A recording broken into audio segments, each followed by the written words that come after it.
ازيكم حبايبي؟ عاملين ايه؟ وحشتونا قوي قوي قوي. النهارده معاكم في الحاجه بتعه في المطبخ 2. هنعمل معاكم الكنافه بطريقه سهله وبسيطه جدا.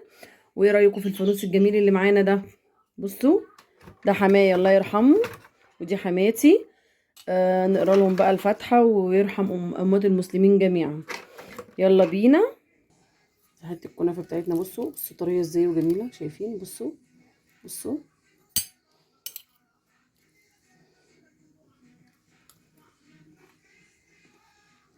جميله جدا، تحفه.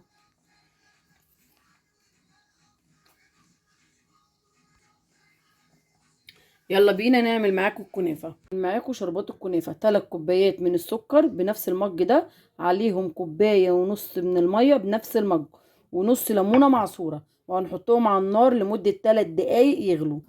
مش هنقلبه ولا نيجي جنبه خالص عشان خاطر ما يسكرش مننا. الشربات بتاعنا زي ما انتم شايفينه بالشكل ده كده اهو. احنا عايزينه خفيف شويه، مش تقيل قوي. هنمسح بس ايه حواليه كده بميه بالراحه عشان ننزل السكر ده، او ممكن نصبه في شفشق ونحطه في التلاجة لحد ما الكنافه بتاعتنا تخلص.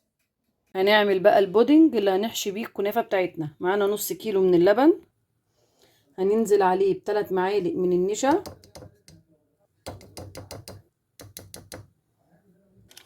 هنقلبه كويس. هنحطه على النار ونفضل نستمر في التقليب. احنا مش هنحط سكر لان الكنافه الشربات بتاعها فيه سكر، والكنافه نفسها فيها سكر. هننزل بمعلقتين من الكريم شانتيه ونقلب كويس. بعد ما خلص اهو، شايفين بالقوام ده كده بالظبط، هنقفل بقى عليه النار وهنسيبه لحد ما يبرد ونبتدي في الكنافه. حبايبي نبتدي في الكنافه. معانا نص كيلو من الكنافه، شايفين مكسرينه بالشكل ده كده اهو. هنحط عليه نص كوبايه سكر بودره، مش هنحط السمنه والسكر مع بعض، لا هنحط السكر الاول عشان يتقلب كويس مع الكنافه، عشان دايما بيلزقوا ببعض الكنافه ما بتاخدش من السكر كويس. بصوا بالشكل ده كده. هننزل بكوبايه من السمنه بالشكل ده كده اهو. سمنه بلدي، سمنه اي سمنه بتكون، بس تكون ريحتها كويسه. هنغلفها كده كلها بالسمنه بالشكل ده كده. الصينيه بتاعتنا دهنينها دهنه من السمنه. هنحط بقى الكنافه بتاعتنا ونفرك كويس. هنجيب بقى ايه من الجنب كده.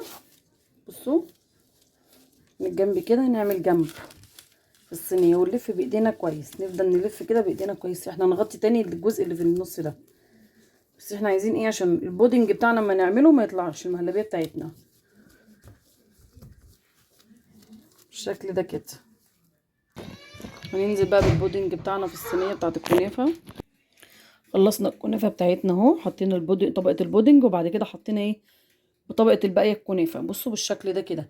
هندخلها بقى الفرن على درجه حراره 150، الرف الوسطاني، لمده 10 دقايق، وهنبص عليها كل شويه.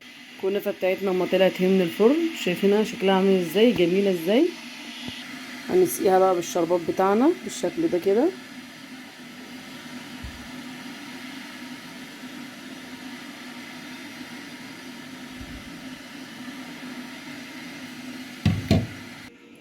جبنا بقى الطبق بتاعنا الجميل ده هنقدم فيه.